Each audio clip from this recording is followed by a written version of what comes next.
புதுயுகம் நேயர்கள் எல்லாருக்கும் அன்பான வணக்கம். இது குட்டி ஸ்டோரி. நம்ம திறமைகள் நமக்குள்ள இருந்தாலும் கூட சில சமயம் அது எங்கேருந்து வருது, யார்கிட்ட இருந்து வருது அப்படிங்கிற குழப்பம் நிறைய பேருக்கு வரும் தான். அப்படி குழம்பி போய் கேள்வியா கேட்ட ஒரு சீடனுடைய கதையை இன்னைக்கு நாம தெரிஞ்சுக்கலாம். ஒரு ஆசிரமம், அந்த ஆசிரமத்துல ஒரு குருநாதர், அவர்கிட்ட நிறைய பிள்ளைகள் படிச்சுக்கிட்டு இருந்தாங்க. இந்த பிள்ளைகள் எல்லாம் ரொம்ப ஒழுக்கமா வளர்ந்துட்டு இருந்தாங்க. நிறைய அவங்களுக்கு பாடங்களை தினம் சொல்லி கொடுத்துக்கிட்டே இருந்தாரு, நல்ல பழக்க வழக்கங்களோட. அதிகாலையில எழுந்திருக்கிறது, எழுந்து வந்து ஆண்டவனை வழிபாடு செய்யறது, இப்படியெல்லாம் பழக்கம் அவங்களுக்கு இருக்கும். அது மாதிரி ஒரு நாளைக்கு குருநாதர் பிள்ளைகளை எல்லாம் உட்கார வச்சு வழிபாடு செஞ்சு முடிச்சுட்டு வகுப்பு எடுக்க ஆரம்பிச்சார். அன்னைக்கு என்னமோ தெரியல, வகுப்பு எடுக்க ஆரம்பிக்கும் போதே 2-3 சீடர்களுக்கு சந்தேகமா வந்துட்டே இருந்துச்சு.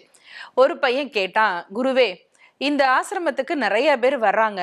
வர்றவங்கள்ல சில பேர் வரும்போது ரொம்ப முட்டாளா இருக்காங்க.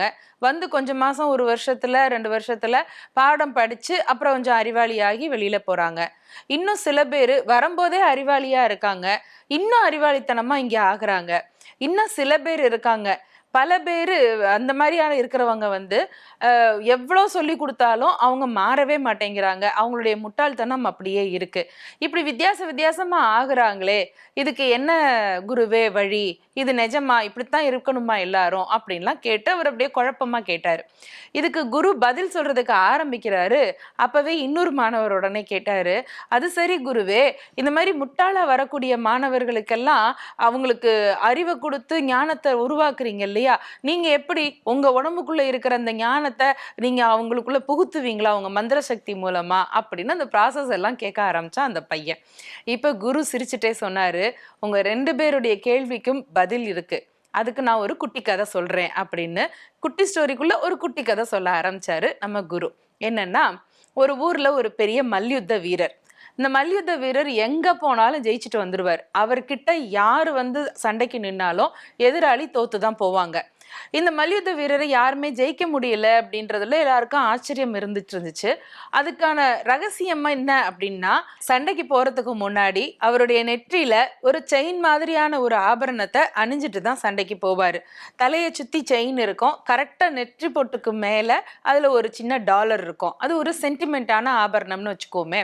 இதை போட்டாருன்னா அவருக்கு ஒரு பெரிய வீரம் வந்துருது, தெம்பு வந்துருது, எதிராளி யாரா இருந்தாலும் அடிச்சு துவம்சம் பண்ணிடுவாரு. இப்படித்தான் அவர் எல்லா ஊர்லயும் போய் மல்யுத்த போட்டியில ஜெயிச்சுக்கிட்டே வந்தாரா. ஒரு நாளைக்கு ஒரு ஊர்ல சண்டை நடக்குது. எதிராளி ஒரு ஆளு வந்தவர் என்ன பண்ணிட்டாரு, இது என்ன எங்க போனாலும் நெத்தில ஏதோ பெரிய பட்டம் கட்டி விட்ட மாதிரி இவன் கட்டிட்டே இருக்கானேன்னு சொல்லிட்டு அந்த நெத்தில அந்த ஆபரணம், அந்த டாலர் இருக்கு இல்லையா, அந்த டாலரை பார்த்து ஒரு குத்து விட்டார். இப்போ அந்த செயின் பிச்சுக்கிட்டு விழுந்துருச்சு. போட்டியில நம்ம மல்யுத்த வீரர் கடைசியில ஜெயிச்சிட்டா கூட கடைசியில நேரத்துல அவருக்கு நெத்தியில கொஞ்சம் காயமாயிடுச்சு, ரத்தம் வழிய ஆரம்பிச்சிருச்சு. மருத்துவரை தேடி போனாரு. போனா மருத்துவர் பார்த்துட்டு நெத்தியில உள்ள அந்த ரத்தத்தை எல்லாம் தொடச்சு காயத்துக்கு மருந்து போட்டு வைத்தியம் பண்ணார். வைத்தியம் பண்ணி முடிச்சதுக்கு அப்புறமாவும் இந்த மல்யுத்த வீரருக்கு ரொம்ப சோகமா இருந்துச்சு, கண்ணீர் விட்டு அழுதுட்டே இருந்தாரு.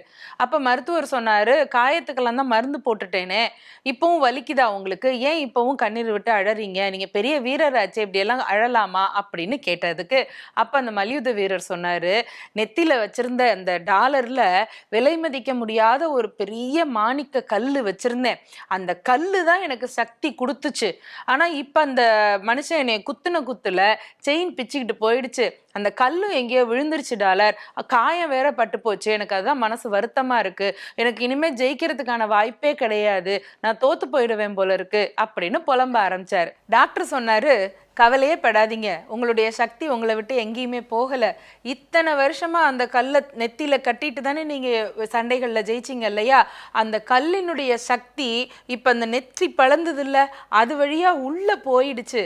அதையும் உள்ளுக்குள்ள வச்சுதான் நான் அப்படியே உங்களுக்கு காயத்துக்கு மருந்து போட்டு சரி பண்ணியிருக்கேன். இனி அந்த கல்லு உங்களை விட்டு போகவே போகாது, உங்க நெத்திக்குள்ளேயே இருக்கு.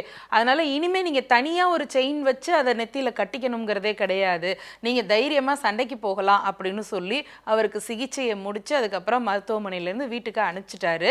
அதுக்கப்புறம் அந்த மல்யுத்த வீரர் எங்க போனாலும் ஜெயிச்சுக்கிட்டே வந்தாரு. நிறைய பதக்கம், நிறைய பரிசு பொருட்கள் எல்லாம் வாங்கி சூப்பரா வந்தாரு.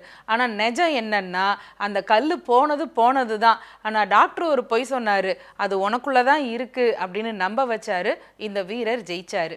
இந்த கதையை ஆசிரமத்தில் குரு சீடர்கள் கிட்ட சொன்னார்.